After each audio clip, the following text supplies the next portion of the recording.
நாமம் மகிமைப்படுவதாக.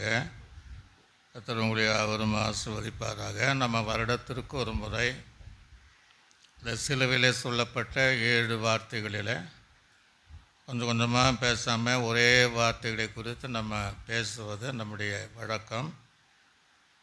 போன வருடத்தில் நம்ம முதலாவது வார்த்தை பிதாவே இவளை மன்னியும் என்கிற அந்த தலைப்பில் நம்ம ஆண்டுடைய வார்த்தை நம்ம கேட்டோம்.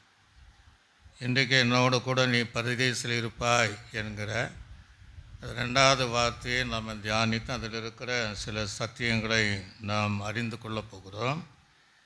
அதற்காக நாம் வாசிக்க வேண்டிய வேத பகுதி மத்தேயு சுவிசேஷம் 23ஆம் அதிகாரம் 39ஆம் வசனம் முதல் 43வது வசனம் வரையும். யாராவது வாசிங்க. மத்தேயு சுவிசேஷம் 23ஆம் அதிகாரம் 39ஆம் வசனம் முதல் 43ஆம் வசனம் வரை. நான் 43 மாத்திரம் வாசிக்கிறேன். இயேசு அவனை நோக்கி, இன்றைக்கு என்னோடு கூட பரதேசில் இருப்பாய் என்று மெய்யாகவே உனக்கு சொல்லுகிறேன் என்றார். இந்த வார்த்தையோடு தேவன் பேசுவதற்காக நம்முடைய கண்களை மூடினவர்களாக அப்படியே கர்த்தரை நாம் சோதரம் பண்ணுவோம். சோதரம். ஆண்டவரே, பேசுவது நீங்கள் அல்ல, உங்களுக்குள் இருக்கிற பிதாவின் ஆவியானவர் என்று இன்றைக்கும் பலிபீடத்தில் நிற்கிற எங்களால் அல்ல, உம்மால் எல்லாம் ஆகும். இதில் இருக்கிற சத்தியங்களை அறிந்து கொள்ள நீர் எங்களை கற்றுத்தாங்க. ஆவியானவர் உதவி செய்வதாக. இயேசு கிறிஸ்துவின் நாமத்தில் ஜெபிக்கிறோம் நல்ல பிதாவே, ஆமீன். அல்லேலூயா. சத்தமாக சொல்லுங்க, அல்லேலூயா. கர்த்தருடைய நாமம் மகிமைப்படுவதாக. இன்றைக்கு என்னோடு கூட பரதேசில் இருப்பாய் என்று ஆண்டவர் சொன்ன, கல்லனுக்கு சொன்ன அல்லது குற்றவாளிக்கு சொன்ன ஒரு வார்த்தையை நம்ம பார்க்க முடிகிறது. பரதேசு என்கிற வார்த்தை மூல பாஷையில் தோட்டம் என்று அர்த்தம். ஏதேனும் பரதேசி தான், பாதாளமும் பரதேசி தான், நரகமும் ஒரு பரதேசி தான்.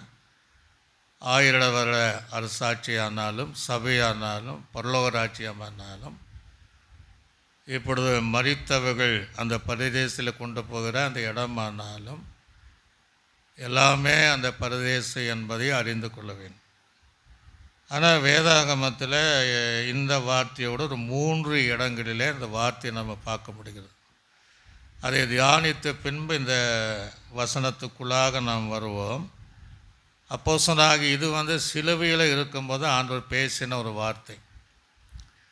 இயேசு கிறிஸ்து உயிர்த்தெழுந்த பின்பு சவுலை சந்தித்து சவுல் ரட்சிக்கப்பட்டு புறஜாதிகளுக்கு பாத்திரமாக இருந்து அந்த பவுலை ஆவிக்குள்ளாக மாற்றி 3ஆம் வானத்திற்கு மேலே அந்த பரதேசிக்குள்ளாக கொண்டு போனதை அவனே சொல்லுவதை கொரிந்தி நிருபத்தில் நான் வாசிக்கிறோம். அதை நீங்கள் வாசித்து பாருங்கள். 2 கொரிந்தியருக்கு நிருபம் 12ஆம் அதிகாரம் 1ஆம் வசனம் முதல் 6ஆம் வசனம் வரை வாசிங்க. மேன்மை பாராட்டுகிறது எனக்கு தகுதி அல்லவே. ஏன்னா அவன் 3ஆம் வானத்துக்கிட்டு போனான் இல்லையா, அதனால் அது மேன்மை, அதை குறித்து நான் மேன்மை பாராட்டுவது எனக்கு தகுதி அல்ல. ஆகிலும் கர்த்தர் அருளின தரிசனங்களையும் வெளிப்படுத்தல்களையும் சொல்லுகிறேன்.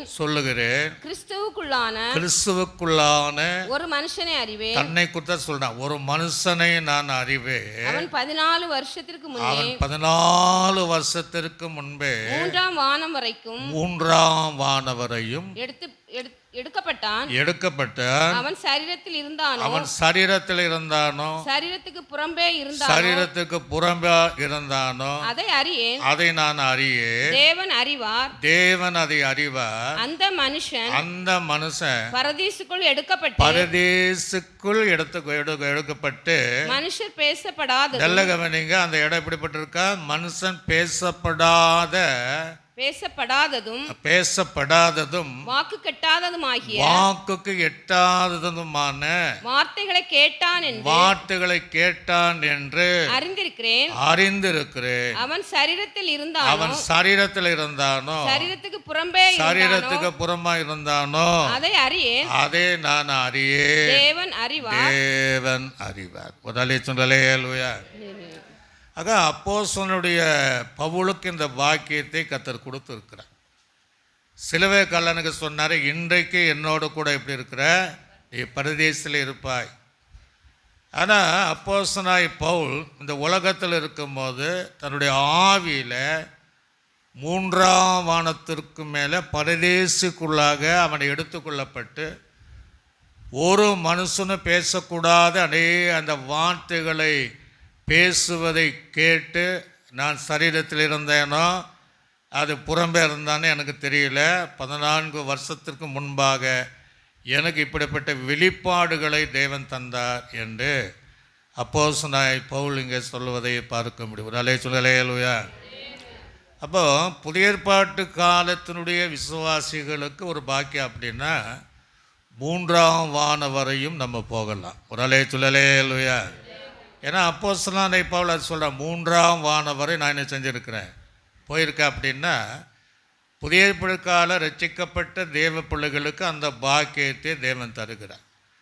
வெளிப்படத்தில் விசேஷம் வருகைக்கு பின்பாக தேவன் அங்கே சொல்லப்படுகிற ஒரு வார்த்தை வெளிப்படத்தில் விசேஷம் 2ஆம் அதிகாரம் 7ஆம் வசனத்தில் அங்கே யோவான் அந்த தரிசனத்தை பார்க்குறான்.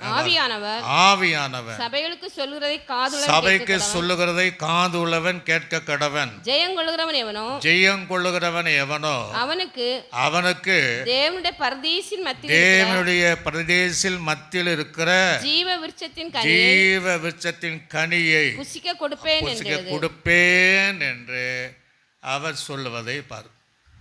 நாடு கடத்தப்பட்ட பத்ம தீவில் யோவானை கர்த்தருடைய நாளில் ஆவிக்குள்ளாக மாற்றி பரலோகத்தை பார்க்கிறான், சிங்காசனத்தை பார்க்கிறான், இயேசு சிங்காசனத்தை அமர்ந்திருக்கிறதை பார்க்கிறான், தூதலை பார்க்கிறான், 24 மூப்பர்களை பார்க்கிறான், பொறுத்தலை வீதியை பார்க்கிறான்.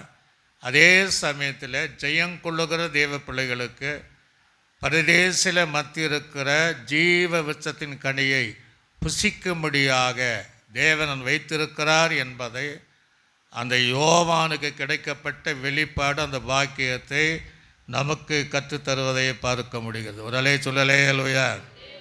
ஆக இங்கே இந்த பகுதியில் 2 பக்கமும் 2 கல்லர்கள் சிலுவையில் தொங்கிட்டு இருக்கிறாங்க. அதே வேதத்தில் குற்றவாளியும் என்று சொல்லுகிறாங்க. வேத பண்டிதர்கள் என்ன சொல்கிறாங்கன்னா மொத்தம் 4 பேர், கல்லர்கள் 2 பேர், குற்றவாளிகள் குற்றம் செய்த 2 பேர் அப்படின்னு அவர்கள் சொல்கிறாங்க. ஆனால் நம்ம 2 பேரை நம்ம எடுத்துருவோம்.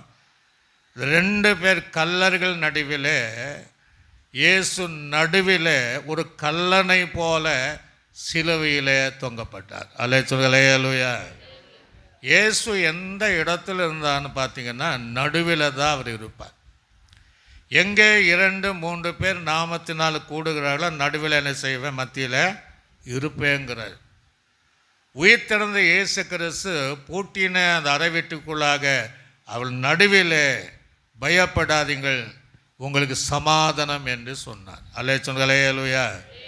நியாய தீர்ப்பு நாட்களில் கூட வலது பக்கத்தில் செம்மறியாடு, இடது பக்கத்தில் வெள்ளாடு, அவர் நடுவில் நிறந்து நியாயம் தீர்க்கிறவராக இருக்கிறார்.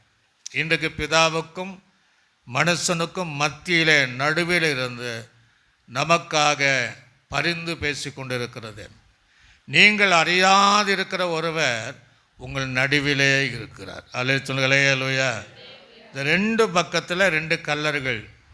இப்போ இவன் என்ன கேட்டான், இயேசு இடத்துல என்ன கேட்டான் அப்படின்னா, ஒரு ராஜ்யம் வரும்போது அடியேனை நினைத்தருளும். கர்த்தர் அவனுக்கு என்ன சொன்னாருன்னா, இன்றைக்கு என்னோடு கூட நீ எப்படி இருக்கிற, பரதேசில் இருப்பேன்னார்.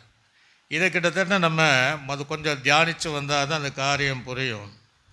51 அந்த வசனத்திலிருந்து நான் வாசிக்கும் போது 31 வசனத்திலிருந்து கிட்டத்தட்ட இந்த காரியத்தை 32 குற்றவாளிகள் வேறு 2 பேரும் அவரோடு கூட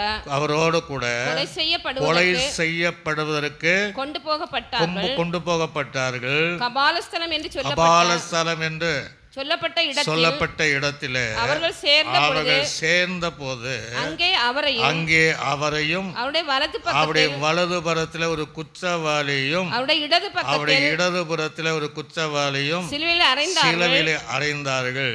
அப்பொழுது இயேசு பிதாவே இவர்களுக்கு மன்னியும், தாங்கள் செய்வது இன்னதென்று அறியாதிருக்கிறார் என்றார். அவருடைய வஸ்திரங்களை பங்கிட்டு சீட்டு போட்டார்கள். ஜனங்கள் நின்று பார்த்து கொண்டிருந்தார்கள். அவளோடு கூட அதிகாரிகளும் அவரை நல்ல கவனித்த சூழ்நிலையில ஒரு கூட்ட ஜனங்களும் அதிகாரிகளும் சிலுவையிலே தொங்கின இயேசுவை இகழ்ந்தார்கள். அப்படின்னா அவர்களை பரிகாசம் பண்ணினாங்க. அல்லேலூயா. அப்ப பின்னாடி வாசித்து பாருங்க. மற்றவர்களை ரட்சித்தான், இவன் மரித்தோரை ரட்சித்தான், மற்றவர்களை ரட்சித்தான். இவன் தேவனால் தெரிந்து கொள்ளப்பட்ட கிறிஸ்துவானால் தன்னைத்தானே ரட்சித்துக் கொள்ளட்டும் என்றார்கள். போர் சேவகரும் அவரிடத்துல சேர்ந்து காடி கொடுத்து, இப்போ என்ன சொல்றாங்கன்னா, இவர் கிறிஸ்துவானால் இவனையே ரட்சிக்கட்டும் என்று அப்படி இகழ்ந்து தேவனை தூசித்தார்கள். அல்லேலூயா. அப்ப ஏன் ஆண்டவர் அதெல்லாம் கேட்டு மௌனமா இருந்தார் அப்படின்னா, பின்னாடி கூட வசனத்தை வாசிச்சு பாருங்க. இவன் யூதருக்கு ராஜா என்று லத்தீன் எபிரேய எழுத்துக்களில் எழுதி அவருக்கு மேலாக வைக்கப்பட்டது. அன்றியும் சிலுவைப்பட்டு அறிந்த ஒரு குற்றவாளிகள் ஒருவன், நீ கிறிஸ்துவானால் உன்னையும் எங்களை ரட்சித்துக்கொள் என்று அவரை இந்த ஒரு குற்றவாளி அவன் தவறு செய்வதற்காக அவன் சிலுவையில் அவன் அறையப்படுகிறான். அப்போ அந்த நேரத்தில் சொல்கிறான், உன்னையும் நீ கிறிஸ்துவானால் நீ உன்னையும் ரட்சித்துக்கொள் என்னையும் ரட்சித்துக்கொள் என்று அவனும் பரிகாசம் பண்ணுகிறவனாய் பானும். பின்னாடி நீங்க பார்த்தீங்கன்னா எல்லா ஜனங்களும் சிலுவையிலிருந்து அவன் இறங்கி வரட்டும், போதும் சிலுவையிலிருந்து அவன் இறங்கி வரட்டும், தன்னை ரட்சிக்கட்டும், அவனை எங்களை ரட்சிக்கும் என்று இயேசு கிறிஸ்துவை இகழ்ந்தாங்க. இயேசு கிறிஸ்துவெல்லாம் கேட்டு சிலுவையிலிருந்து அவன் ஏன் இறங்கி வரல? பரலோகத்திலிருந்து இறங்கி வந்தார். மரியாள் வயிற்றில் பிறந்தார். மீண்டும் போனால் மீண்டும் வருகையில் பரலோகத்தில் இறங்கி வராது. ஏன் சிலுவையிலிருந்து அவங்க இறங்கி வரலன்னா, அப்படி இறங்கி வந்தால் தன்னை எதிராக இகழுகிற அந்த ஜனங்களுக்கு ரட்சிப்பு கிடையாது. ஒரு அலை சொல்லலே அல்லையா? ஆக சிலுவையிலே தொங்கி பிதாவின் சித்தத்தை செய்து முடித்தால் மாத்திரம்தான் உலகத்தை ரட்சிக்க முடியும் என்பதற்காக இயேசு கிறிஸ்து எல்லாவித அந்த பரிகாசத்தையும் அவரை இகழ்ந்த அத்தனை காடி தாங்கி சிலுவையிலே ஒன்று பேசாமல் தொங்கிக் கொண்டிருந்தார். ஆண்டவர் நினைச்சான்னா சிலுவை விட்டு அவர் இறங்க முடியும். இப்போ இகழ்ந்த கூட்டத்தை அத்தனை பேர் சிலுவையில் அறையும் அவரால் முடியும். அது கண்களுக்கு மறைந்து போகவும் முடியும்.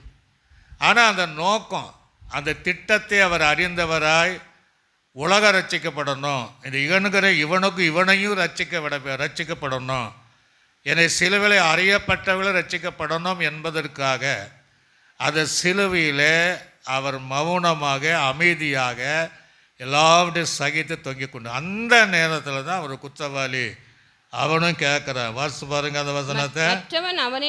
அவனை நோக்கி நீ இந்த ஆக்கினைக்கு, இப்போ இன்னொரு கள்ளம் பார்க்குறான். 2 பேருக்குமே கடைசி ஒரு தருணம். ஏன்னா அவங்க கொலை செய்யப்படுவாங்க. குறிப்பிட்ட நேரத்தில் மறிக்கலைன்னா எலும்புகளை முறித்து கொலை செய்வாங்க. அப்போ அந்த நேரத்தை அவங்க பயன்படுத்தியிருக்கணும். இயேசுவை பார்க்கிறார்கள். ஆனால் இயேசு கிறிஸ்து எந்த பாவம் அறியாதவராய் சிலுவையில் அறியப்படுகிறார்.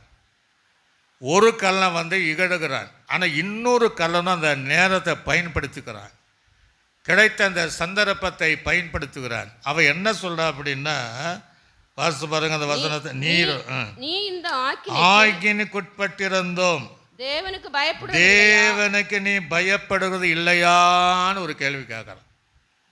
வலது பக்கத்தில் இருக்கிற கல்லன் இடது பக்கத்தில் இருக்கிற கல்லனை பார்த்து, நீ இந்த ஆக்கினிக்கு தீர்க்கப்பட்டிருக்கிற, இன்னும் கொஞ்சம் நேரம்னா ஜீவன் போயிடும், ஆக நீ ஆக்கினிக்கு தீர்க்கப்பட்டிருந்தோம், நீ இப்படி அவரை இகழலாமா என்று இன்னொரு கல்லன், இன்னொரு குற்றவாளி இந்த குற்றவாளியை பார்த்து கேட்குறான். பொதுவாகவே நீங்கள் பார்த்தீங்கன்னா தேவ பிள்ளைகள் தவறு செய்யும் போது சில சிக்ஷைகளை தேவன் தருவார், சில தண்டனை தருவார். வேதமத்தான் சொல்லுகிறது, கர்த்தருடைய சிக்ஷையை நம்ம அற்பமாக எண்ணக்கூடாது. தன்னை நேசிக்கிறவளை கர்த்தர் என்ன செய்வாரா? சிட்சிக்கிறார் தவறு செய்யும் போது. அப்போ சிலர் என்ன பண்ணுவாங்கன்னா, தேவனுடைய தண்டனை மேலே வந்திருக்கு, தேவனுடைய சிக்ஷை மேலே வந்திருக்கு, அப்போ நம்ம மனம் திரும்பணும், இந்த சந்தர்ப்பத்தை பயன்படுத்தி தேவனோடு நம்ம நெருங்கிடணும் அப்படிங்கிற எண்ணங்கள் பலருக்கு வரும்.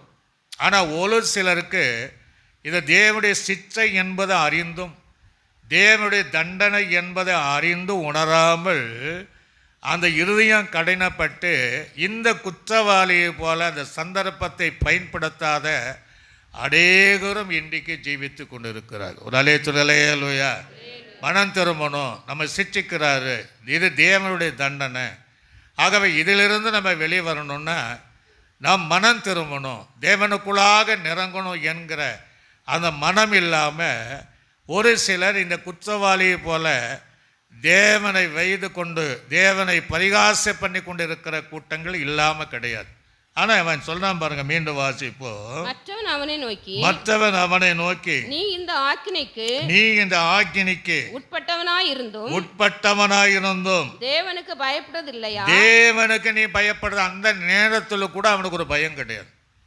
பக்கத்தில் இயேசு இருக்கிறாரு, இயேசுவினால் எல்லாம் செய்ய முடியும் என்பதை அறிந்து கொஞ்சம் கூட ஒரு தெய்வ பயம் இல்லாமல் மீண்டும் மீண்டுமாக அவன் கடைசி நேரத்தை பயன்படுத்த முடியாமல் அந்த சந்தர்ப்பத்தை வீணடித்து மீண்டும் இயேசுவை துக்கப்படுத்தும்படியாக அந்த வார்த்தைகளை பேசிக்கொண்டே இருக்கிறான். ஆனால் இவன் அதெல்லாம் பார்த்துட்டு அவனை, நீ தேவனுக்கு பயப்படுகிறது இல்லையா? அடுத்தது, நாமும் நியாயப்படி தண்டிக்கப்படுகிறோங்கிறான். எப்பா நீயும் தப்பு செஞ்சதுனா தண்டிக்கப்படுற, நானும் தப்பு செய்தனால் சிலுவை தொங்கிட்டு இருக்கிறேன், அதை நீ மனசில் நினச்சிக்கணும். ஆனால் இவர் தப்பு செய்யாதவர். அல்லேலூயா.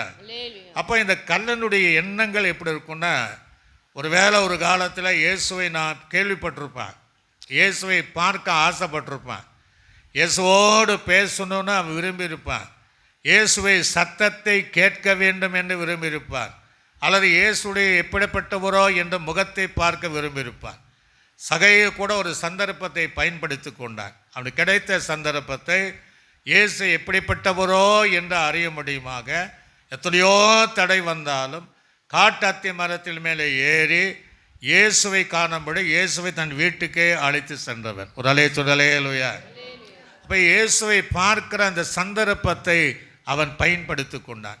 கானானிய ஸ்திரீ கூட மகளுடைய பிரச்சனையினால இயேசு கிறிஸ்துவை கேள்விப்படுகிறாள், இயேசு வந்ததை அறிகிறாள், தாவீதின் குமாரனை என்று பின்தொடர்ந்து அந்த சந்தர்ப்பத்தை பயன்படுத்தி கொண்டாள். ஆனால் ஜபத்துக்கு தடை வந்தாலும் இயேசு பேசாமல் இருந்தாலும் அவள் பின்தொடர்ந்தே கூப்பிட்டு கொண்டு இருந்தாலும் அவள் விசுவாசத்தின்படி அந்த சந்தர்ப்பத்தை பயன்படுத்தி கொண்டு அந்த மகளுக்கு ஒரு பூர்ண சுகத்தை பெற்றுக்கொண்டாள். அல்லேலூயா. இப்படி அநேகர் தங்களுக்கு கிடைக்கப்படுகிற அந்த சந்தர்ப்பத்தை அந்த நேரத்தை பயன்படுத்துகிறாங்க. ஆனால் ஒரு கள்ளனோ ஒரு குற்றவாளியோ அதை பயன்படுத்தாமல் இந்த மற்ற குற்றவாளியாக இருக்கிற அந்த கள்ள அந்த நேரத்தை அவன் பயன்படுத்துகிறான். அதை மீண்டும் வாசிங்க பாருங்க. அவன் நியாயமானபடி தண்டிக்கப்படுகிறோம். நாம் நடப்பித்தவைகளுக்கு நாம் செய்த தப்புக்காக, செய்த பாவத்திற்காக அல்லது கள்ளத்தனத்திற்காக நாம் தண்டிக்கப்படுகிறோம், பலன் அடைகிறோம், தக்க பலனை அடைகிறோம். இவரோ தகாத ஒன்று நடப்பிக்கவில்லையே என்று அவனை கடிந்து கொண்டான். அல்லேலூயா. அவன் ஏன் அப்படி இயேசுவை பக்கத்தில் பார்த்துட்டான்? இந்த சந்தர்ப்பத்தை விட்டா இனி ஒரு சந்தர்ப்பம் கிடையாது. சத்தத்தை கேட்கிறான், முகத்தை பார்க்கிறான். அவர் ஏன்னா அப்படியே ஆரம்பத்தில்னு பார்க்குறோம். இவ்வளோ பண்ணுறாங்களே, இவ்வளோ பண்ணி இவர் வாய் திறக்காமல் இருக்கிறாரு, இவ்வளோ அடி வாங்குறாரு. அப்பவும் சொல்கிறாரு, இவள் செய்வது இன்னதென்று அறியாத இவளை மன்னியும் என்று சொல்கிறாரு. அப்படி முகத்தில் எந்த ஒரு கோபம் வரலையே, அந்த முகத்தில் எந்த ஒரு மாற்றம் வரலையே. கடைசி வரை சிலுவைக்கெல்லாம் அங்கே தான் இருந்தான். இத்தனையும் அடி வாங்கினாலும் தாங்கிட்டு வேதனை தாங்க முடியலேன்னு அவன் கத்தலையே என்பதை அறிந்து அவரை குறித்த இவர் தகாத ஒன்று செய்யலை, இவர் பாவம் செய்யலை, இவரிடத்தில் பாவம் இல்லை என்பதை ஒரு கள்ளன் அறிந்து கொண்டான். அல்லேலூயா சொல்லுங்களே. அல்லேலூயா. அவர் ஒரு பரிசுத்தவான் என்பதை அவன் அறிந்து கொண்டு இயேசுவை நோக்கி ஆண்டவரே, எல்லா கவனி, இப்போ என்ன கூப்பிடுறான்? ஆண்டவரே. அப்போ அவர் யார்? எல்லாரும் பார்வையில் இயேசு குற்றவாளி இருந்தாலும், ஒரு கள்ளனுடைய பார்வையில் குற்றவாளி இருந்தாலும், சிலுவையில் அறியப்பட்டவர்கள் எல்லாம் அவர் ஒரு குற்றவாளியாய் தோன்றினாலும், இவரை எடுத்தோன்னே சொல்கிறேன், அவர் ஒரு ஆண்டவர். ஒரலை சொல்லலையா, சத்தமாக சொல்லலையா. அதை கிடைக்கக்கூடிய சந்தர்ப்பத்தை பயன்படுத்துகிறார். நம்ம வாழ்க்கையில் எத்தனையோ சந்தர்ப்பத்தை மனம் திரும்புவதற்கு தேவன் தருவார். அந்த மனம் திரும்புவதற்கு அந்த நேரத்தை நாம் பயன்படுத்தி கொள்ள வேண்டும். ஏன்னா இனி காலம் செல்லாது. அல்லேலூயா. காலம் செல்லாத அந்த நேரத்தை பயன்படுத்தி கொள்ள வேண்டும், அந்த தருணத்தை பயன்படுத்தி கொள்ள வேண்டும். அவனுக்குள்ள ஒரு வெளிப்பாடு, இவர்தான் ஆண்டவர். அல்லேலூயா. இயேசு இந்த உலகத்தில் இருக்கும்போது சொந்த ஜனங்களை அவரை தெய்வமாக ஏற்றுக்கொள்ளவில்லை. இந்த நாள் வரையும் இஸ்ரவேலர்கள் இயேசுவை தெய்வமாக ஏற்றுக்கொள்ளவில்லை. ஆகவே அந்த சொந்த அவருடைய ஊரில் அநேக அற்புதம் அவரால் செய்ய முடியல. ஏதோ சில அற்புதங்களை செய்தார். ஆக அவரை ஏற்றுக்கொள்ளாததுனால அவர் வேறு கிராமத்திற்கு, பட்டணத்திற்கு கண்டு சென்றார். அது அப்படி அவர் எப்படி ஏற்றுக்கொண்டாங்க? இவன் யோசேப்பினுடைய குமாரன், அல்லது மரியாளுடைய குமாரன், அல்லது தச்சனுடைய குமாரன், அப்படி தான் அவரை சொன்னாங்க. மற்றவர்கள் எப்படி இருந்தால் இவன் மனுஷ கொலைபாதகன், ஜனங்களை வஞ்சிக்கிறவன், அல்லது பிசாசுக்கு தலைவன் என்பதை தான் அறிந்து கொண்டார்கள். கொஞ்சம் சிலர் மாத்திரம் இவர் தாவீதின் குமாரன். அல்லேலூயா. தேவகுமாரன் யாருமே சொல்லக்கூடியது. ஆனால் இவனுக்கு அந்த வெளிப்பாடு வந்தது, இவர்தான் ஆண்டவர், இவரை தான் நான் பார்க்க ஆசைப்பட்டேன். ஆனால் அவன் செய்த பாவம், அவன் செய்த அக்கிரமம், அவன் செய்த கள்ளத்தனம் இயேசுவை பார்க்க முடியாத ஒரு சூழ்நிலை தள்ளிச்சு. ஆனால் இப்போ ஒரு சூழ்நிலைக்கு வந்தாச்சு. யாரும் கிடைக்கக்கூடாத ஒரு பாக்கியமான அந்த நேரம் வந்ததுனால அந்த நேரத்தை அவன் பயன்படுத்தி கொண்டான். அந்த நேரத்தில் அவர் யார் என்பதை அறிந்து கொண்டார்.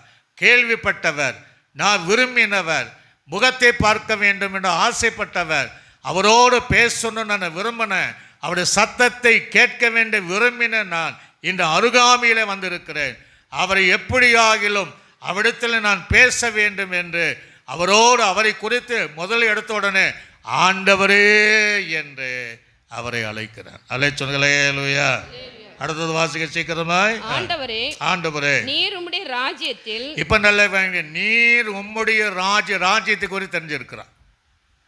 இன்னைக்கு நிறைய பேர் பரலோக ராஜ்யம் இல்லை என்று சொல்லக்கூடியவர்கள் இருக்கிறாங்க. ரெண்டாவது ஆண்டவர், முதல்ல ஆண்டவர் என்றார், தகாத ஒன்று செய்யலையே. அடுத்து சொல்றாரு உம்முடைய ராஜ்யம் வரும்போது, அப்ப அவனுக்கு நல்லா தெரியுது இவருக்கு ஒரு ராஜ்யம் இருக்கிறது. ஒரு அலை சொல்லலையா. அது அழியாத ராஜ்யம், அது நித்திய ராஜ்யம், அது பரலோக ராஜ்யம், அல்லது 1000 வருடத்தினுடைய ராஜ்யம் உள்ள ராஜ்யம் இவருக்குள்ள இருக்கிறது. அந்த ராஜ்யத்தை இவர்தான் ஆள போகிறார் என்கிற அந்த வெளிப்பாடு அவனுக்குள்ள இருந்ததனால ராஜ்யம் வரும்போது, ஒரு அலை சொல்லலையா. நிறைய பேர் பரலோக ராஜ்யத்தை இன்னைக்கு விரும்பல. நிறைய பேர் பரலோக ராஜ்யமே இல்லை என்று சொல்லக்கூடிய அநேக உபதேசங்கள் இருக்கு. நரகம் இல்லை, பரலோக ராஜ்யம் இல்லை, மோட்சம் கிடையாது, அவைகளெல்லாம் ஒன்றுமில்லை. இந்த கிறிஸ்துவத்திலே ஒரு கூட்டம் அவன் மரித்தவுடனே அதோடு அவனுடைய காரியம் முடிந்து விட்டது என்று சொல்லக்கூடியவர்கள் நிறைய பேர் இருக்கிறாங்க. ஆனால் இவனோ உம்முடைய ராஜ்யம் வரும்போது என்ன நீங்க கொஞ்சம் நினைச்சிடுங்க. ஒரு அலைய சொல்லுங்களே அல்லையா, சத்தமா சொல்லுங்களே அல்லையா. அதற்கு முன்பு அவன் ஒரு காரியம் சொன்னான். நம்ம தகாததை நாம் செய்தோம், தகாததை செய்ததுனால நம்ம தண்டிக்கப்படுகிறோம். பாவ அறிக்கை செய்கிறான், குற்றங்களை உணர்ந்தான், தான் செய்த தவறை உணர்ந்தான். நாம் தப்பு செய்ததுனால தண்டிக்கப்படுகிறோம், நியாயமாக தண்டப்படுகிறோம் என்று பாவத்தை உணர்ந்த பின்னாடிதான் ஒவ்வொரு காரியம் அவனுக்கு வெளிப்பட்டு வருகிறது. ஆனால் அவரோ பாவம் அறியாதவர், அவர் காரணம் இல்லாமல் அவர் தண்டிக்கப்பட்டு கொண்டு இருக்கிறார் என்று ராஜ்யம் வரும்போது என்ன செய்யுங்க, நினைத்திடலாம். இப்ப இல்லை, ஆண்டு நினைச்சிருப்ப இல்லப்பா, நான் இன்னைக்கே உன்னை நினைச்சிருக்கிறேன். ஒரு அலை சொல்லலே இல்லையா. ராஜ்யம் இன்னும் வரவே இல்லை. அதனால ஆண்டு பார்த்தேன், இன்னைக்கே நான் உன்னை என்ன செஞ்சிட்டேன், நினைச்சிட்டேன். அதனால இன்றைக்கு என்ன கூட என்ன செய்ய, பரதேசில் இருப்பா என்றார். அப்போ அவன் நினைச்ச ராஜ்யம் வரல. ஏன்னா ராஜ்யம் வந்தால் நம்ம இங்கே இருக்க வேண்டிய தேவை கிடையாது. அந்த ராஜ்யத்துக்காக தான் நம்ம காத்து இருக்கிறோம். அலைச்சுங்களே இல்லையா. அந்த ராஜ்யத்திற்காக தான் நம்மை தகுதிப்படுத்தி கொண்டிருக்கிறோம்.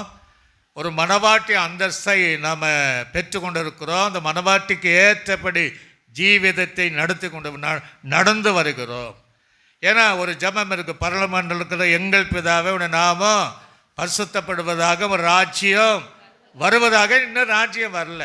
ஆனால் அவனுக்கு ஒரு விசுவாசம், இவர் மீண்டும். அப்போ என்ன விசுவாசி இருப்பா, நம்ம செத்து போவது உண்மைதான், இவனும் செத்து போவான், இவர் சாக மாட்டார். ஒரு அலைய சொல்லலே இல்லையா.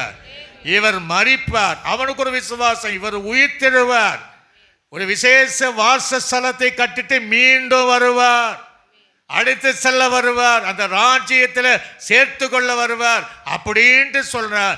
அந்த ராஜ்யம் வரும்போது என்னை நீங்க நினைச்சிருங்க. அலைச்சுங்களேயா. அவன் அப்படி சொல்றான். காரணம் கர்த்தர் நம்மை உலக தோற்றத்திற்கு முன்பாகவே நம்மை நினைத்திருக்கிறார். ஒரு அலைச்சுலேயா. அவன் சந்தர்ப்பத்தை பயன்படுத்தி கொண்டான். எபேசருக்கு நிருபம் 1ஆம் அதிகாரம் 4ஆம் வசனத்தை கூட சீக்கிரமா வாசிங்க. எபேசருக்கு நிருபம். தமக்கு முன்பாக நாம் அன்பில் பரிசுத்தம் உள்ளவர்களும் குற்றம் இல்லாதவருமாய் இருப்பதற்கு. யார் நல்ல எப்ப சிலுவை கல்லனுக்கு வந்த சந்தர்ப்பம் அல்ல, அவருடைய அன்பின் மறுபடியும் அந்த வசனத்தை வாசித்து பாருங்க, வாசிங்க. தமக்கு முன்பாக எப்போ அவர் வரும்போது, ராஜ்யம் வரும்போது, தமக்கு முன்பாக நாம் அன்பில் பரிசுத்தம் உள்ளவர்களும், நாம அன்பிலே பரிசுத்தம் உள்ளவர்களும் குற்றம் இல்லாதவருமாய் இருப்பதற்கு உலக தோற்றத்திற்கு முன்பாகவே கிறிஸ்துவுக்குள் நம்மை தெரிந்து கொண்டபடியே பிரியமானவருக்குள் நமக்கு தந்தருளின நம்முடைய கிருபையின் மகிமைக்கு புகழ்ச்சி. போதும். அப்போ நம்மை உலக தோற்றத்திற்கு முன்பாகவே நம்மை நினைத்ததனால தேவன் நம்மை தெரிந்து கொண்டார். அல்லேலூயா. ஆக உலக தோற்றத்திற்கு முன்பாகவே நம்மை நினைத்திருக்கிற தேவன். ஆனா சிலுவை கல்லன் சொல்ற, நம்முடைய ராஜ்யம் வரும்போது என்னை நினைத்தருளுங்க, இது அடியேனை நினைத்தல். ஆனா நமக்கு கொடுக்கப்பட்ட பாக்கியம் உலக தோற்றத்திற்கு முன்பாக, அவருக்கு முன்பாக அன்புள்ளவர்களாக, பரிசுத்தம் உள்ளவர்களாக, குற்றம் இல்லாதவர்களாக அவருக்கு முன்பாக நிறுத்தும்படியாக, அவர் உலகத்தை தோற்றத்திற்கு முன்பாகவே அவர் நம்மை தெரிந்து கொண்டார். அல்லேலூயா. அப்படி என்றால் அந்த தேவன் இந்த நாள் வரையும், வருகை வரையும் நம்முடைய நினைவாகவே இருப்பார். அல்லேலூயா. இயேசு இந்த உலகத்தில் பாவம் பெருகும் போது நம்மை நினைத்து, அப்போ நம்ம பிறந்திருக்க மாட்டோம், நம்மை நினைத்தபடியே இந்த உலகத்துக்குள் பிரவேசித்தார். நம்மை நினைத்தபடியே மரியாள் வயிற்றுக்குள்ளாக பிரவேசித்தார். நம்மை நினைத்தபடியே மரியாள் வயிற்றிலிருந்து வெளியே வந்து 33.5 வருடங்கள் இந்த உலகத்தில் பாடுகள் நடைகளும் 3.5 வருஷங்கள் ஊழியம் செய்து நம்மை நினைத்தே சிலுவைக்கு போனார். அல்லேலூயா. நம்மை நினைத்தே அவர் மரித்தார், நம்மை நினைத்தே அவர் 3ஆவது நாள் உயிரோடு இருந்தார்.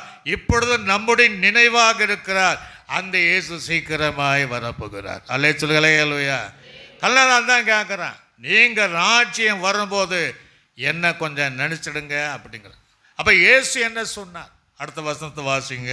இயேசு அவனை நோக்கி இன்றைக்கு நீ என்னுடனே கூட, இன்றைக்கு என்னோடு கூட பரதேசில் இருப்பாய் என்று, பரதேசில் இருப்பாய் என்று மெய்யாகவே உனக்கு மெய்யாகவே சொல்லுகிறேன் சொன்னார். இவன் கேட்டது ராஜ்யம், ஆண்டு சொன்னது இன்றைக்கு என்னோடு கூட நீங்க இருப்ப, பரதேசில் இருப்பாய். இப்போ இயேசுக்கு சிலர் சொல்லுவாங்க அவன் பரலோக ராஜ்யம் போயிட்டா அப்படிம்பாங்க. இதுவரையும் பரலோக ராஜ்யத்துக்கு யாரும் போகலை, இயேசுவை தவிர வேறு யாருமே. பரலோகத்தில் இறங்கினவரும் ஏறினவரும் இயேசுவை தவிர யாரும் போகலை. இப்போ இயேசு கிறிஸ்து அடக்கம் பண்ணப்பட்டு சரீரம்தான் அங்கே இருந்துச்சு, அவருடைய ஆத்மா பரதேசிக்கு போச்சு. ஒரு அலை சொல்லலே இல்லையா? ஒரு 3 நாள் அங்கே தான் அவர் கூப்பிட்டு போனார்.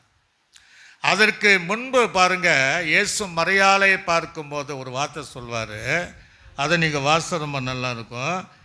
யோவான் சுவிசேஷம் 20ஆம் அதிகாரத்தில் 11ஆம் வசனம் முதல் 17ஆம் வசனம் வரைக்கும் வாசிங்க.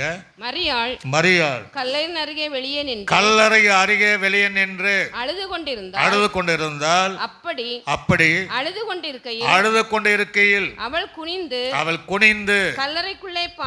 கல்லறைக்குள் பார்த்து இயேசுவின் சரீரம் வைக்கப்பட்டிருந்த இடத்திலே வெள்ளுடை தரித்தவராய் 2 தூதர்களை தலைமாட்டில் ஒருவரும் கால் மாட்டில் ஒருவருமாக உட்கார்ந்திருக்கதைக் கண்டாள். அவர்கள் அவளை நோக்கி ஸ்ரீயே ஏன் அழுகிறாய் என்றார்கள். அதற்கு அவள் என் ஆண்டவரை எடுத்துக்கொண்டு போய்விட்ட. அவன் வந்து உயிர் தெழுந்தார்னு கூட போகல, கல்லல் அவரை போய் பார்க்கலாம் அப்படிங்கிறத சுகந்த வாசனை பரிமள தைலத்தை கொண்டு போறான். எங்கேயாவது கொண்டு போய் காணோம், எங்க போனாரு? அவரை வைத்த இடம் எனக்கு தெரியவில்லை என்றார். இவைகளை சொல்லி பின்னாக திரும்பி இயேசு நிற்கிறதை கண்டார். ஆனாலும் அவரை இயேசு என்று அறியாதிருந்தால் இயேசு அவளை பார்த்து ஸ்ரீயே ஏன் அழுகிறாய், யாரை தேடுகிறாய் என்றார். அவள் அவரை தோட்டக்காரர் என்று எண்ணி ஐயா நீர் அவரை எடுத்துக்கொண்டு போனதன் உண்டானால் அவர் வைத்த இடத்தை எனக்கு சொல்லும், நான் போய் அவரை எடுத்துக்கொள்வேன் என்றார். இயேசு அவளை நோக்கி மரியாளே என்றார். அவள் திரும்பி பார்த்து ரபுனி என்றார். அதற்கு போதகரே என்ற அர்த்தமா இயேசு அவளை நோக்கி என்னை தொடாதே. இதுக்கு தான் நான் அந்த வசனம் எடுத்தேன். என்ன சொன்னாரு? என்ன தொடாத, நான் இன்னும் பிதாவின் இடத்துல இன்னும் போகல. ஒரு அலை சொல்லலே இல்லையா? அப்ப அங்க என்ன சொல்றாரு? இன்றைக்கு என்னோட கூட பரதேசில இருப்பார். இங்க என்ன சொன்னாரு? உயிர் தெழுந்த இயேசு கிறிஸ்து, நான் இன்னும் பிதாவிடத்தில் என்ன செய்யலை, போகல, நீ என்ன செய்யாத, தொடாத என்ன. பிதாவிடத்தில் போயிட்டு வந்து என்ன சொன்னார்? தோமாவை பற்றி என்ன செய்ய, தொட்டு பாரு, உன் விரலை விட்டு என்னுடைய காயத்தில் வச்சு பாருன்னு சொன்னார்.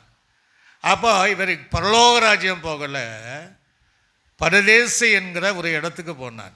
அந்த பரதேசி எங்கே இருக்குன்னா பாதாளத்தின் மேல் பாதாளத்தில் இருந்துச்சு. பழையப்பட காலங்களெல்லாம் பரதேசம் மேலே கிடையாது, மரித்தவர்கள் பரிசுத்தவர்கள் மேல் பாதாளத்தில் இருப்பாங்க, கீழ் பாதாளத்தில் துன்மார்க்கன் இருப்பார். அலைச்சுங்களே அலுவயா.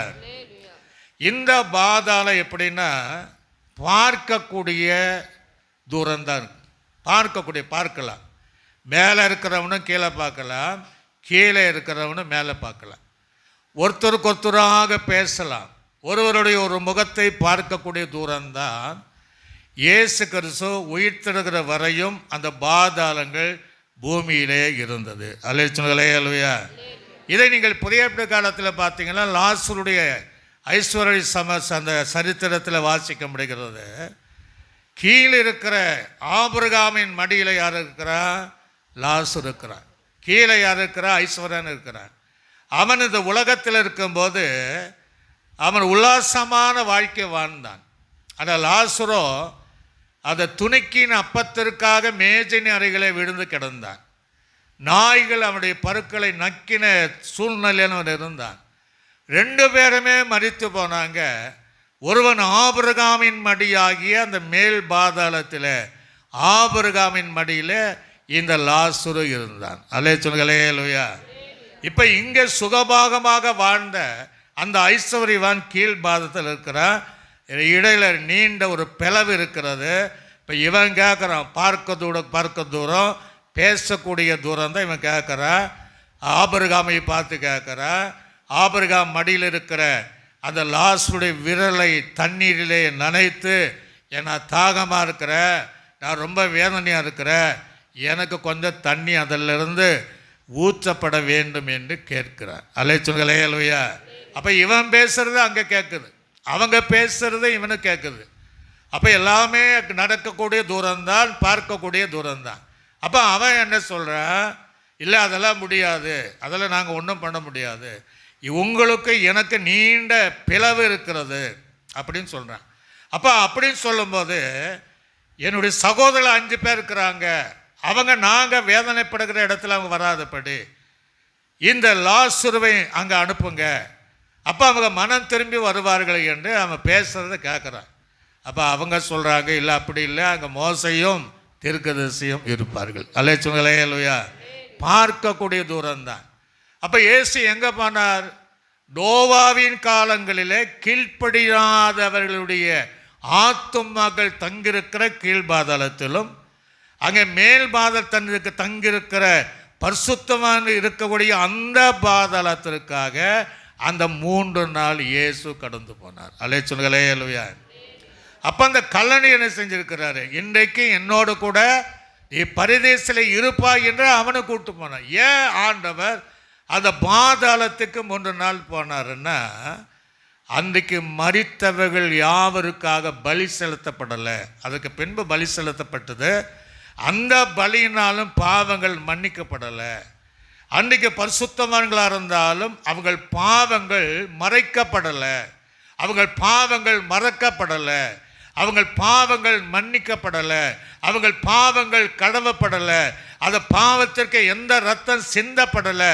இப்போ இயேசு கிறிஸ்து அந்த சிலுவையில் ரத்தத்தை சிந்தின பின்பு அந்த பாதாளத்திற்குள்ளே போய் சொல்கிறாரு, நான் உங்களுடைய பாவத்திற்காக உங்களுடைய மீட்புக்காக அது சிலுவையில் ரத்தம் சிந்தின அந்த செய்தியை பேசும்போது கீழ்பாதாளத்தில் இருக்கிறவன் அந்த செய்தி கேட்க தான் செய்வான். ஒரு அலையை சொல்லலையா, சத்தமா சொல்லலையா, எல்லாரும் கேட்குறாங்க.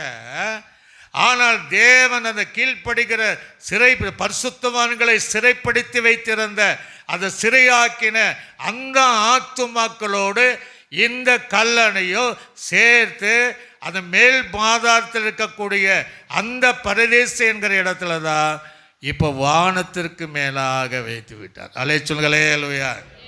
அங்கே தான் அவனை கூட்டு போயிருக்கிறார். 2வதாக சில கேட்பாங்க, அவன் கள்ள ஞானஸ்தானம் எடுத்தான்னா அவன் ரட்சிக்கப்படலையான்னு கேட்பாங்க. அது நியாய பிரமாணத்தினுடைய காலம். இயேசு கிறிஸ்து உயிர்த்தெழுந்த பின்னாடி தான் மத்திய 28 சொல்கிறாரு, அதை பிதா குமாரன் பரிசுத்தாவி என்கிற நாமத்தில் ஞானஸ்தானம் எடுக்கிற உபதேசத்தை தேவன் சபைக்கு தருகிறார். அல்லேலூயா. ஆக நியாய பிரமாணத்தின் காலங்கள் இருந்ததுனால அவன் விசுவாசிக்கிறான், பாவ அறிக்கை செய்கிறான், தேவனை ஏற்றுக்கொண்டதுனால அவனை ஆண்டவர் வரும்போது பரலோகராஜ்ய கொண்டு போக வாய்ப்பு இருக்கிறது.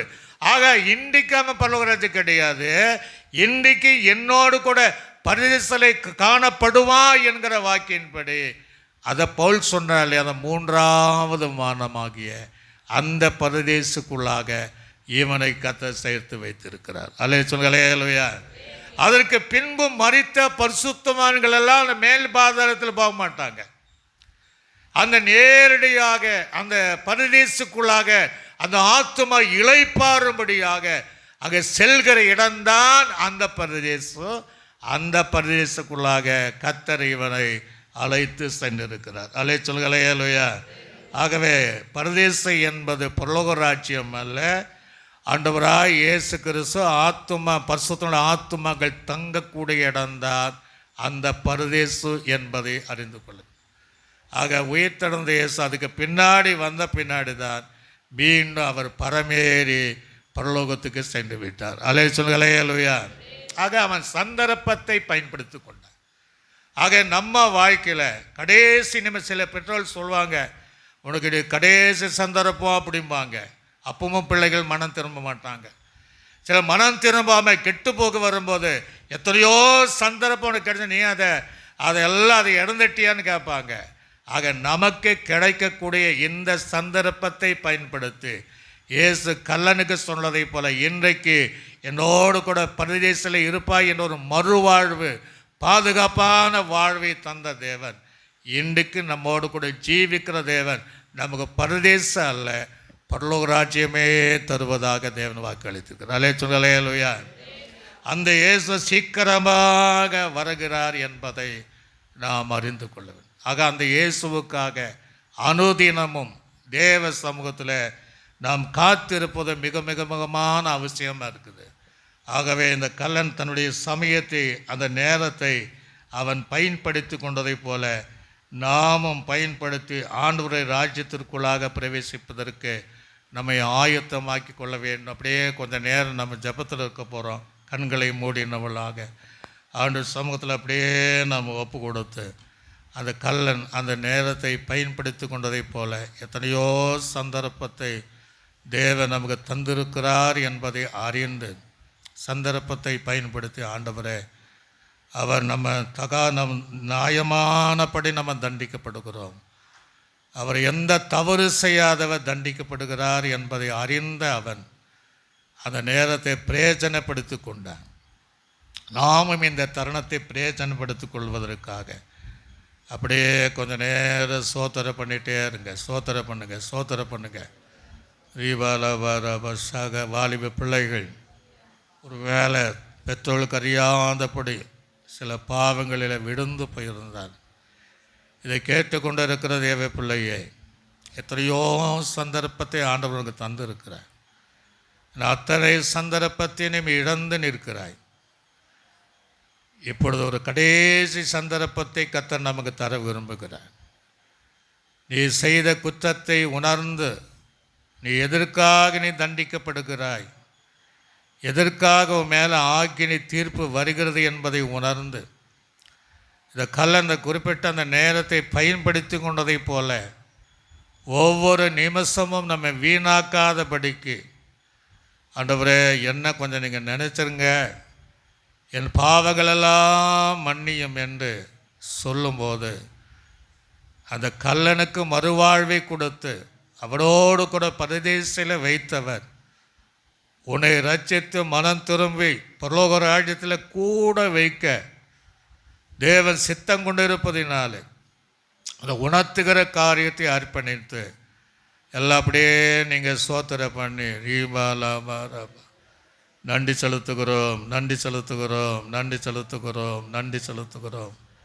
எல்லாம் போடுங்க, எல்லோரும் ஒப்பு கொடுங்க. ஒப்பு கொடுத்து நம்ம சோத்திரம் பண்ணுவோம். சோத்திரம் சோத்திரம் சோத்திரம். ஆவியானவரே மை துதிக்கிறோம், ஆவியானவரே மை சோத்திரம் சோத்திரம் சோத்திரம் சோத்திரம். பிரைஸ் எல்லாம். நன்றி தகப்பனே, நன்றி தகப்பனே, நன்றி தகப்பனே, நன்றி தகப்பனே. எல்லா வாயை தருங்க. உள்ள உடைந்த உலக தோற்றத்திற்கு முன்பாகவே நம்மை முன் குறித்திருக்கிற தேவன், நம்மை நினைத்திருக்கிற தேவன்.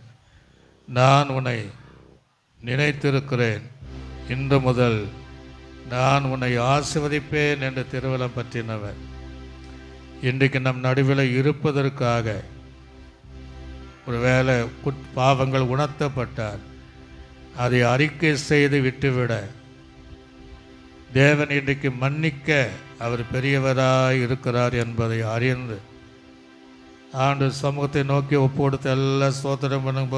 சோத்திரம் சோத்திரம் சோத்திர ஆண்டவரே, சோத்திரம் சோத்திரம் சோத்திரம் சோத்திரம் சோத்திர ரீபாலாபாரா நன்றி தகப்பனே, நன்றி தகப்பனே. இந்த சத்தத்தை கேட்கிற, இந்த வார்த்தை கேட்கிற வாலிப பிள்ளையே, எத்தனையோ பாவத்தில் நீ விழுந்திருக்கிறாய். உன்னை தூக்கி எடுப்பதற்கு இயேசு வருகிறார். நீ உணர்ந்த இந்த கல்லனை போல அவரை ஏற்றுக்கொண்டு நீ செய்த பாவத்திற்காக உன்னுடைய வாழ்க்கை தண்டிக்கப்படுகிற ஒரு சூழ்நிலை இருந்தாலும் மற்ற கல்லனை போல் அல்லாதபடிக்கு ஆண்டவரே என்னை நினைத்தருளும் என்று சொல்லும்போது உனக்காக ரத்தம் சிந்தினவர் உன் பாவங்களை மன்னித்து அவர் உன்னை தேவனுடைய பிள்ளையாக மாற்ற அந்த தேவன் வல்லவராக இருக்கிறார். எங்கே போகிறேன் இயேசு தெய்வமே, எனக்கு சிலுவையை சுமக்கும். எங்கே போகிறேன் இயேசு தெய்வம், எனக்கு சிலுவையை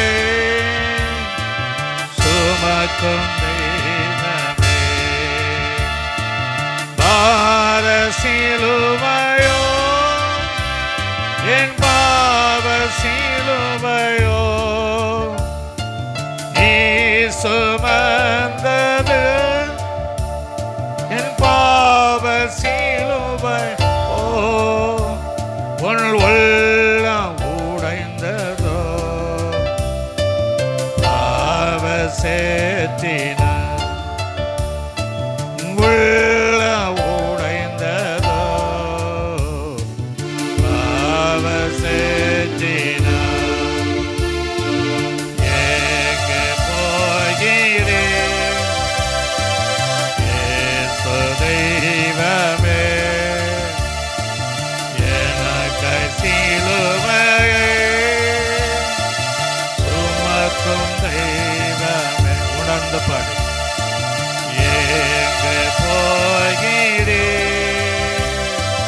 இயேசு தெய்வமே, எனக்கு சிலுவையை சுமக்கும் தெய்வமே. தீய சிந்தனை நான் நினைத்ததா உன் சீரத்தின் உள்மூடி நான் சூட்டினேன். உள்ளம் உடைந்ததோ பாவ சேற்றி உள்ளம் உணர்ந்த பாடு. என் பாவ சேற்றின் எங்கே போகிறேன் இயேசு தெய்வமே,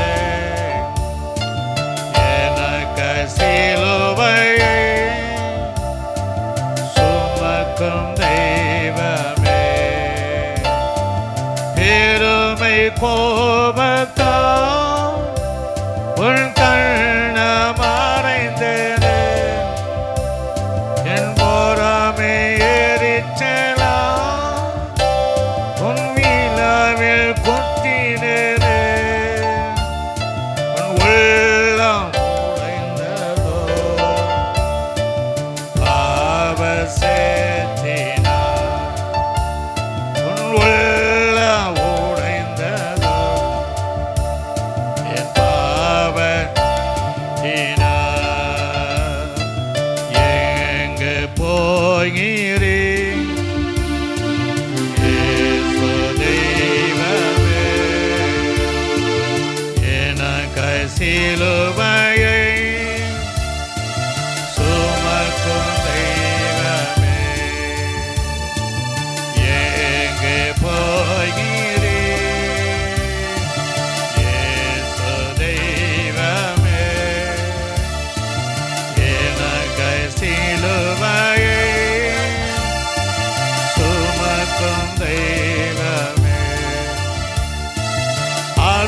அசுத்த பேச்சுக்கள் நான் பேசி மகிழ்வதா, அசப்பு காடியை நான் குடிக்க கொடுத்தேனே, உள்ளம் உடைந்ததோ அவர் சேர்த்தி ஜபத்தோடு என் உள்ளம் உடைந்ததோ தேற்றினார் எங்கே போகிறேன் இயேசு தெய்வமே, எனக்கு சிலுவையை சுமக்கும் தெய்வமே, காசையால் அடித்தது என் காம உணர்ச்சியா, காரி துப்பியது என் பாகமை யாவள் உள்ளம் அதோ பாவசே உள்ளம் பாவசேத்தினா எங்கு போகிறேன் இயேசு தெய்வமே, எனக்கு சிலுவையை சுமக்கும் தெய்வமே, எங்கே போகிறேன் இயேசு தெய்வமே, எனக்கு சிலுவையை சுமக்கும் தெய்வம். முடிந்தவர்கள் அப்படியே முழங்கால் படியிட்டு முழங்கால் படியிட்டு நேர முடிந்தவர்கள், முடியாதவர்கள் சொல்லலை, நம்ம ஏதோ தியானிச்சு போயிட்டோம் வேண்டாம் இல்லை, கடைசி நேரத்தை அந்த கல்லன் பயன்படுத்தி கொண்டதை போல ஒரு கல்லம் பயன்படுத்தாம அவன் நரகத்துக்கு நியமிக்கப்பட்டான். ஒருவேளை இயேசு சிலுவையில் அவங்க போய் இறங்கி வந்திருந்தா உலகத்தை ரட்சிப்பே கிடையாது. இந்த கடைசி நிமிஷத்தை அவன் பயன்படுத்தி கொண்டான். நம்ம இந்த நேரத்தை பயன்படுத்திக் கொள்ள வேண்டும். ஒருவேளை நம்ம பெற்றோருக்கு தெரியாம சில பாவங்கள் செய்யலாம். முந்தின போல நம்ம பெற்றோருக்கு ஒருவேளை அன்னைக்கு கீழ்ப்படிந்தோ அன்னைக்கு கீழ்ப்படியாமல் இருக்கலாம். சில விஷயங்கள் ஒழுங்கில்லாமல் இருக்கலாம். இதை கேட்கிற யாவரும் ஆண்டு சமூகத்தில் ஆண்டவரே, இந்த கல்லன் உணர்த்தப்பட்டதை போல நாமோ செய்தவைகளுக்காக நியாயமானபடி தண்டிக்கப்படுகிறோம். இவரா அப்படி அல்ல என்று தன் குற்றத்தை உணர்ந்தவனே மற்றொரு கல்லனை கடிந்து கொண்டதை போல என் பாவங்களை மன்னி ஆண்டவர். என்னை ஒரு விஷயம் கூட அந்த இச்சை ரோகத்திற்கு ஆண்டவரே, அந்த காம எண்ணங்களுக்கு, கோபமான காரியத்திற்கு, அந்த உளையான சேற்றினுடைய அனுபவத்திற்கு நான் விலகி உமக்காக வாழ்வதற்கு, அந்த சத்துரு கொண்டு வருகிற எல்லா தீய எண்ணங்களுக்கு, அசுத்த பேச்சுகளுக்கு இடம் கொடுக்காம இந்த நிமிஷத்தை நான் பயன்படுத்திக் கொள்ள விரும்புகிறேன். இனி சந்தர்ப்பம் கிடைக்குமா கிடைக்காதோ, ஆண்டவர் சமூகத்தில் நான் ஆண்டவருடைய பிள்ளையாய் மாற போறேன் என்று அர்ப்பணித்து சகரி கர்த்தருடைய கரம், அவருடைய ரத்தம் நம்மை மன்னிக்க, நம்மை கழுவிக்கொண்டே இருக்குது. இதை கேட்கிற தேவ பிள்ளைகள், எத்தனையோ பாவமான வாழ்க்கையில் நீ வாழ்ந்து கொண்டு இருக்கிறார். ஒருவேளை உன்னை சுற்றி இருக்கிற ஜனங்களுக்கு அது தெரியாம இருக்கலாம். உன்னை சிருஷ்டித்த தேவனுக்கு அது தெரியும். அந்த நேரத்தை நீ பயன்படுத்திக் கொள்ளும் போது வாழ்க்கை மாறும். வாழ்க்கை மேன்மையான அனுபவத்தில் கொண்டு வருவார்.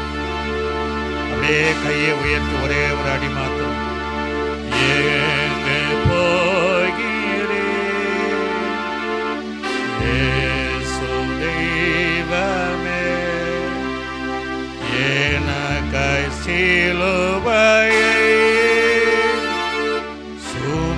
சுமக்கும் தெய்வமே எங்கு போகிறே இயேசு தெய்வமே எனக்கு சிலுவையை சுமக்கும் தெய்வம் பார சிலுவையோ என் பாவ சிலுவையோ நீ சுமந்தது என் பாவ சிலுவை உன் உள்ளம் உடைந்ததோ என் பாவ சேற்றினா உன் உள்ளம் உடைந்ததோ என் பாவ நம்ம அறுக்கம் அடிக்கும் போது கல்லனோடு கத்த சொன்னது வார்த்தை அவர் இன்றைக்குன்னு சொன்னார். நமக்கு சொல்லுகிற வார்த்தை நான் மத்திய ஆகாயத்தில் வரும்போது நீ என்னோடு இருப்பாய். கேட்கிற தேவ பிள்ளைய ஆண்டு சொல்லுகிற யுக யுகமாக நீ என்னோடு இருப்பாய் என்கிற வார்த்தையோடு கூட ஆண்டவர் வருவிச்சு கூட எல்லாரும் கத்தரை நாம் சோதனை பண்ணுவோம். சோதரம் சோதரம் சோதரம் சோதரம் பிதாவாகிய தேவனை நாம் சோதனை பண்ணுவோம். சோதரம் சோதரம் கத்தராகிய இயேசு கிறிஸ்துவை நாம் சோதனை பண்ணுவோம். சோதரம் நம்மை ஆற்றி தேற்றி வழிநடத்துகிற பரிசுத்த ஆவியானவரை நாம் சோதனை பண்ணுவோம். நல்ல ஆண்டவரே, இந்த ஆசீர்வதிக்கப்பட்ட இந்த நல்ல நேரத்திற்காக இன்றைக்கும் ஆண்டவரே இரண்டாவது வார்த்தையாக நீ என்னோடு கூட இன்றைக்கு பரதேசில் இருப்பாய் என்கிற அந்த வார்த்தையின்படி நாங்கள் தியானிப்பதற்கும் அந்த கடைசி சந்தர்ப்பத்தை ஒரு கல்லன் ஆண்டவரை பிரயோஜனப்படுத்திக் கொள்ளவே என்றாலும் ஒரு கல்லன் அதை பிரயோஜனப்படுத்தி மோடு கூட பரதேசில் இதுவரையும் இருப்பதை போல எங்களுடைய குற்றங்களை உணர்த்தி இந்த சந்தர்ப்பத்தை நாங்கள் பயன்படுத்தி அதிலிருந்து நாங்கள் வெளியே வந்து உமக்கு பிரியமான வாழ்க்கை வாழ்வதற்கும் இதை கேட்கிற எல்லாரும் கூட இடைப்பட்டிருக்கிறேன். அதோ கடமைக்காக அல்லாதபடி உண்மையாக இந்த நிமிஷத்தை பயன்படுத்திக் கொள்கிற அத்தனை பேருக்கும் யாரு கிடைக்காத கல்லனை கிடைத்த அந்த ஸ்லாக்கியத்தை அந்த பாக்கியத்தை ஒவ்வொருவருக்கும் நீ கொடுப்பதற்காய் சோத்திரம். ஏசு கிறிஸ்துவின் நாமத்தில் ஜெபிக்கும் நல்ல பிதாவே, ஆத்துமாவே கத்த என் முழு உள்ளமே பரிசுத்த நாமத்தை சோத்திரம். என் ஆத்துமாவே கத்த செய்த சகல பகல் மறவாதே. ஆமென். கர்த்தராகிய இயேசுவின் கிருபையும் பிதாவாகிய தேவனுடைய அன்பும் பரிசுத்தாவினுடைய அன்பின் ஐக்கியமும் சந்தோஷ சமாதானம் அனைவரோடும் சகல பரிசுத்தவங்களோடும் ஆண்டவராய் இயேசு கிறிஸ்து வரைக்கும் சதா கால என்றென்று நம்மோடு கூட இருப்பதாக. ஆமென். அல்லேலூயா அல்லேலூயா அல்லேலூயா. கர்த்தர் உங்களை யாவரையும் ஆசீர்வதிப்பாராக.